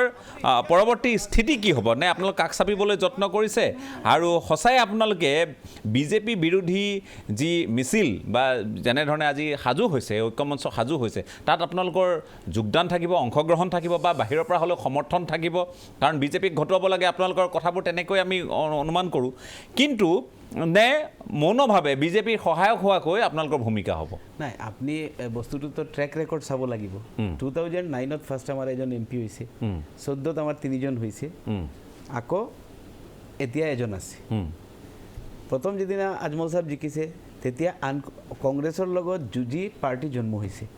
ইয়াত কংগ্ৰেছৰ বিৰোধ কৰি পাৰ্টি জন্ম হোৱাৰ পিছত যেতিয়া দিল্লীত গৈ ছাপোৰ্ট দিব লগা হৈছে, একফালে বিজেপি লেড NDA, একফালে কংগ্ৰেছ লেড UPA, ইয়াত কংগ্ৰেছৰ লগত কাজিয়া কৰি পাৰ্টিৰ জন্ম হৈ পাৰ্টি কংগ্ৰেছক কেণ্ডিডেট প্ৰাৰ্থীক হাৰাই গৈ দিল্লীত গৈ আনকণ্ডিশ্যনেল কংগ্ৰেছক ছাপোৰ্ট দিছে। কিয়? অনলি এটাই ৰিজন যে সাম্প্ৰদায়িক বিজেপিৰ বিৰোধ কৰিবৰ কাৰণে। কোনো কণ্ডিশ্যন নাই, কোনো এটা ৱাৰ্ড মাতা নাই। এই কথাটো আহমেদ পেটেলজী নাই আজি। তেওঁ কৈছিল মেৰা সমझ में नहीं ये आया যে আজমল साहब को मैंने बोला मिनिस्ट्री ले लो, इन्होंने बोला नहीं वो तो नहीं होगा, पार्टी नहीं बनेगा, क्योंकि हम लोग आसाम में रीजनल फोर्स है, हम लोग आसाम में कांग्रेस का साथ लड़ा, इधर आने से पार्टी टूट जाएगा। फिर गुवाहाटी एयरपोर्ट में जाके अनकंडीशनल सपोर्ट दिया और पूरा 2 टर्म आज तक কিন্তু সেইদিনা সেইদিনা আপোনাৰ ন কনফিডেন্সত বিজেপিৰ বিৰুদ্ধে আজমল চাহাবে ভোট দিলে, ষ্টেণ্ড ল'লে সেইদিনা, কিন্তু লাষ্ট ছেশ্যনত। তো আমাৰ ষ্টেণ্ড হ'ল সাম্প্ৰদায়িকতাৰ বিৰুদ্ধে, সংবিধানৰ পক্ষত। ইয়াত গঠবন্ধনত থকা নাথাকা কি কল কি না, আৰু অসম গোটেই ইণ্ডিয়াৰ যিটো গঠবন্ধন আৰু অসম প্ৰদেশ কংগ্ৰেছ কমিটিৰ যিটো স্থিতি, মই এটা এক্সাম্পল দিলে আপুনিও গম পাই যাব, ৰাইজেও গম পাব। ৰাইজৰ তাত একেবাৰে স্পষ্ট। মই প্ৰথম দিনৰ পৰা কৈ আছোঁ, অসম প্ৰদেশ কংগ্ৰেছ কমিটি বিজেপি মুক্ত হ'লেহে আমি বহি কথা পাতিম। AICC-ক মই চিঠি দি থৈছোঁ যে আপোনালোকে বিজেপি মুক্ত কৰক আগতে, তাৰপিছত আমি ৰাজ্যসভাৰ ৰাষ্ট্ৰপতি ইলেকশ্যনত কিন্তু চব প্ৰুফ হৈ গ'ল। দেৱব্ৰত শইকীয়াই এডমিট কৰিলে, ভূপেন বৰা ডাঙৰীয়াই এডমিট কৰিলে, তেওঁলোকৰ মানুহবিলাক কথা আৰু নতুনকৈ ক'ব নালাগে। আমাৰ স্পষ্ট কথা হ'ল, আজি আপোনাক এটা এক্সাম্পল দি আছোঁ। আমাৰ বৰাকবেলিত 2খন সিট আছে পাৰ্লিয়ামেণ্ট, এখন কৰিমগঞ্জ, এখন শিলচৰ। কংগ্ৰেছৰ যিমান ডাঙৰ লিডাৰ আছে চব কৰিমগঞ্জ লোকসভাখনত যায়। তাত মুছলিম ভোট 2,70,000 বেছি, মুছলিম প্ৰাৰ্থী দিব, মুছলিম কেণ্ডিডেট দিব। তাত গৈ 2জন মানুহক জইন কৰাব, 5জনক জইন কৰাব, মিটিং কৰিব, প্ৰাৰ্থী তালিকা ঘোষণা কৰিব, এইজন প্ৰাৰ্থী সেইজন প্ৰাৰ্থী, কুচকাৱাজ, ফুল পলিটিকেল এক্টিভিটিজ গুড কৰক। লগতে শিলচৰখন আছে, তাত গোটেই বিজেপিক আকবাৰ দিছে, তাত প্ৰাৰ্থী কোন হ'ব, তাত কংগ্ৰেছৰ এখন মিটিং পাতি আমাৰ প্ৰাৰ্থী 2জন আছে, এইবিলাক কম। একেবাৰে 2টা ডিষ্ট্ৰিক্ট। আপুনি নগাঁৱত চাব, গৌৰৱ গগৈ খেলিব না, প্ৰদ্যুৎ বৰদলৈ খেলিব না, ৰকিবুল হুছেইন খেলিব, এইবিলাক লৈ চৰ্চা, মেল মিটিং, কুচকাৱাজ। গুৱাহাটীত কোনো কুচকাৱাজ আছে? মোৰ কুৱেশ্যন অসম প্ৰদেশ কংগ্ৰেছ কমিটিৰ ধুবুৰী, নগাঁও আৰু কৰিমগঞ্জ, এই 3খন মুছলিম অধ্যুষিত সিট বাদ দি, মুছলিম মেজৰিটি সিট বাদ দি, বাকী 12খন সিটত কংগ্ৰেছৰ কুচকাৱাজ কি সেইটো ৰাজ্য চাই আছে। সেইকাৰণে অসম প্ৰদেশ কংগ্ৰেছ কমিটি আৰু দিল্লীৰ ইণ্ডিয়া আৰু দিল্লীৰ কংগ্ৰেছৰ লগত কোনো মিল নাই। কমল নাথজী পূজা অৰ্চনা, হনুমান চালিচা এইবিলাক দি বিজেপিৰ বিৰুদ্ধে যুঁজ দি আছে, আৰু ইয়াতে কংগ্ৰেছ লিডাৰবিলাক টকি চকী পিন্ধি ঈদৰ নমাজত গৈ থিয় হয় UDFৰ লগত যুঁজ দিবলৈ, বিজেপি কোৱা কবাৰ দি, এইবিলাক ৰাইজে চাই আছে। ঠিক আছে, মই বুজি পাইছোঁ কথাখিনি, ৰাইজে বুজি পাইছে। আপুনি কি বুজাব খুজিছে বুজি পাইছোঁ। ৰিজাল্ট হ'ল আমি 3খন সিট লৈ গৈ ইণ্ডিয়াৰ মানটো আমি ৰাখিম অসমৰ পৰা, সেই 3খনে হ'ব ইণ্ডিয়াৰ ছাপোৰ্ট, আৰু ইয়াতকৈ বেছি মই এখন নকওঁ। ঠিক আছে, বুজি পাইছোঁ। ঠিক আছে, মই এটা বিৰতি আকৌ ল'ব লাগিব, তাৰপিছত মানৱ ডেকা ডাঙৰীয়ে কিবা এটা ক'ব খুজিছে। মই ডেকা ডাঙৰীয়া আপোনাৰ কাষলৈ আহি আছোঁ, এটা বিৰতি লৈ লৈছোঁ তাৰ পূৰ্বে।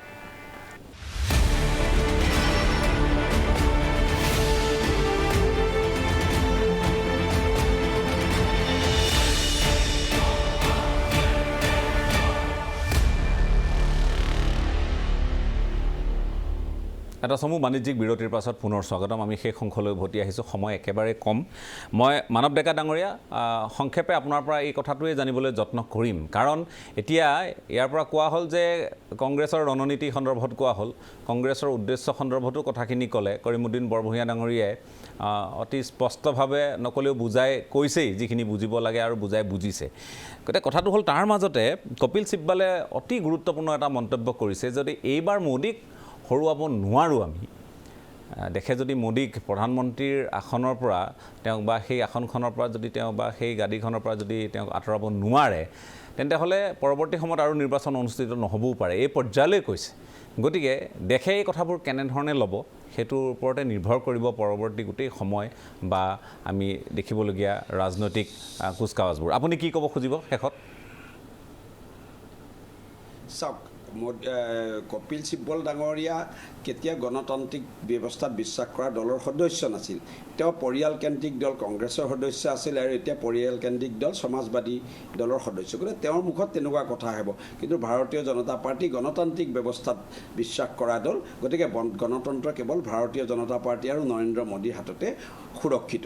আৰু এটা মই কথা ক'ব বিচাৰোঁ, মোৰ এটা কৰিমুদ্দিন বৰভূঞাৰ কথাত মোৰ আপত্তি আছে। আজি কৰিমুদ্দিন বৰভূঞাই আমাৰ খিলঞ্জীয়া যুৱক গৌৰৱ গগৈ নগাঁৱত ধুবুৰীত ইলেকশ্যনৰ টিকেট বিচাৰ বুলি কওঁতে মই খিলঞ্জীয়া হিচাপে অপমান বোধ কৰিছোঁ। মই 100% জানো যে গৌৰৱ গগৈ ডাঙৰীয়া খিলঞ্জীয়া হিচাপে খিলঞ্জীয়াৰ সমষ্টি কাজিৰঙাতে নিৰ্বাচন খেলিব। আপুনি দৰকাৰ হ'লে শুনি লওক জে পি দাস ডাঙৰীয়া, তেওঁ হয়তো ষ্টেডিয়াম ঘোষণা কৰিব গৌৰৱ গগৈ খিলঞ্জীয়া যুৱকজনে কাজিৰঙাৰ দৰে খিলঞ্জীয়া। মই নহয় তেওঁ খিলঞ্জীয়া, কিন্তু খিলঞ্জীয়া মই অপমান বোধ কৰিছোঁ। কৰিমুদ্দিন বৰভূঞা ডাঙৰীয়া, আপুনি কিয় নগাঁৱলৈ টানিছে গৌৰৱ গগৈ ডাঙৰীয়া? মই খিলঞ্জীয়া হিচাপে অপমান বোধ কৰিছোঁ। তেওঁ কাজিৰঙাতে খেলিব ইলেকশ্যন। তেওঁক কিয় খেলিব? আমাৰ খিলঞ্জীয়া যুৱক এজনে কাজিৰঙাৰ খিলঞ্জীয়া চিটত ইলেকশ্যন খেলিব, হয় নে নহয়? জে পি ডাঙৰীয়া মোৰ লগত একমত হ'ব, জে পি দাস ডাঙৰীয়া মোৰ লগত একমত হ'ব, হয় নে নহয়? জে পি দাস জিকিব, কাজিৰঙাও জিকিব, ইমান ভয় কিয় পায়? ঠিক আছে, সময় ইমান ভয় কিয় পায়? সেইটো এতিয়া আপুনি কিয় তেওঁক সীমাবদ্ধ কৰি ৰাখিছে নগাঁও? জেনুইন এণ্টি বিজেপি হয় নে নহয় জে পি দাস ডাঙৰীয়া? তেওঁ বেলেগ লিডাৰৰ নিচিনা নহয়। অসম কংগ্ৰেছৰ যদি ঠিক আছে, মোৰ সময় নাই, সময় শেষ হৈছে। মই ধন্যবাদ জ্ঞাপন কৰিছোঁ। আপুনিও এইটো আপোনাৰ আপুনি খিলঞ্জীয়া বুলি কৈ গৌৰৱ গগৈৰ প্ৰসংগ টানি আনি বাৰু কথাখিনি যিয়ে নকওঁ, আপুনি এটা এইটো তিৰ্যক মন্তব্য এৰিছে নে কি এৰিছে? কি আপুনি কি ভাবে? আপুনি সোধক J P Das, J P দাসে এগ্ৰী কৰিব। কোনো অধিকাৰ নাই। যদি খিলঞ্জীয়া কথা বিজেপিয়ে কয় তেনেহ'লে কাকো আনিব নালাগিছিলে। যদি বিজেপিয়ে খিলঞ্জীয়া কথা ভাবে তেনে 6 নম্বৰ দফাটো ঠিক আছে, ঠিক আছে, সময় শেষ হৈছে।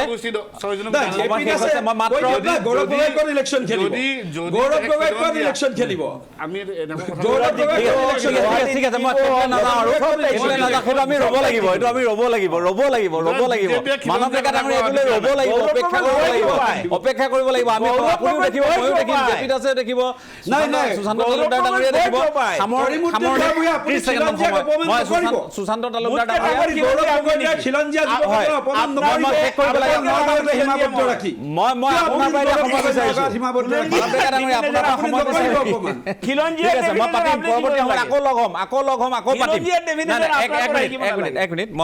সুশান্ত তালুকদাৰ ডাঙৰীয়াৰ পৰা আৰম্ভ কৰিছিলোঁ আৰু শেষ কৰিব খুজিছোঁ। 30 ছেকেণ্ড সময়, শেষত কি ক'ব? হয়, আজি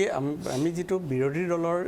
মানে ইণ্ডিয়া এলায়েন্সৰ যিখন মিটিঙৰ তেওঁলোকৰ সিদ্ধান্ত দেখিলোঁ, সেই সিদ্ধান্তটো মই ভাবিছোঁ যে এইটো এটা মেচিয়ৰ্ড সিদ্ধান্ত। কাৰণ তেওঁলোকে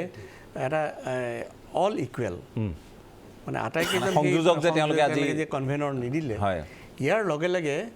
এই যিটো চৰ্চা হৈ আছিলে যে মোদী ভাৰ্চেছ হু, মোদীৰ বিপক্ষে কোন, ইয়াৰ ক্ষেত্ৰত মোদী বিপক্ষে এই ইণ্ডিয়া এলায়েন্স, এই এটা হয়তো বাগধাৰা লাহে লাহে লাহে লাহে গঢ় লৈ উঠিব। কাৰণ যদি তেওঁলোকে এজন কনভেনৰ, কিন্তু এইটো বিজেপিয়ে ওলোটাকৈ হিন্দী বলত এই ধৰণে কৈছে এক মোদী সব পে ভাৰী, তেনেকুৱা ধৰণৰ এটা কথাও চলিছে। সেইটো হ'ব পাৰে, কিন্তু মই ভাবোঁ যে ইণ্ডিয়া এলায়েন্সে যিটো সিদ্ধান্ত ল'লে, যদি তেওঁলোকে এজন কনভেনৰ ইলেক্ট কৰি দিলে হয়, তেতিয়া তাৰ লগে লগে কিন্তু এইটোত এটা ভাঙন হোৱাৰ সম্ভাৱনা আছিল। কাৰণ যিহেতু এইটো এটা ৰাজনৈতিক দলৰ, ইমানকেইটা ৰাজনৈতিক দলে যেতিয়া এটা চিন্তা আদৰ্শ বেলেগ হ'ব আৰু তেওঁলোক চিন্তা আদৰ্শ বেলেগ, যদি তেওঁলোকৰ চব মিলিবলৈ হয় তেতিয়াহ'লে এটা পাৰ্টি হ'ব। ঠিক আছে, বেলেগ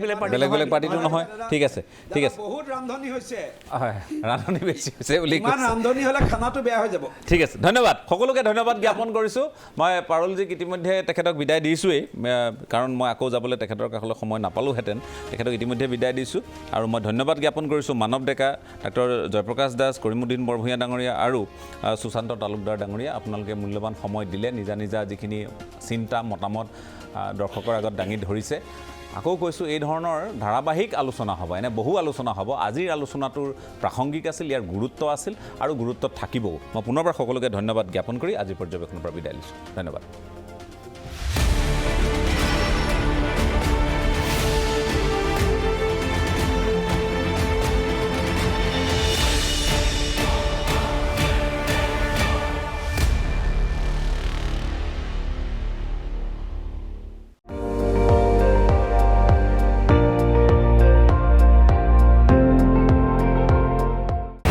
আপুনি চাই আছে ND24 সৰ্বশ্ৰেষ্ঠ নহয় সৰ্বোত্তমৰ দৌৰ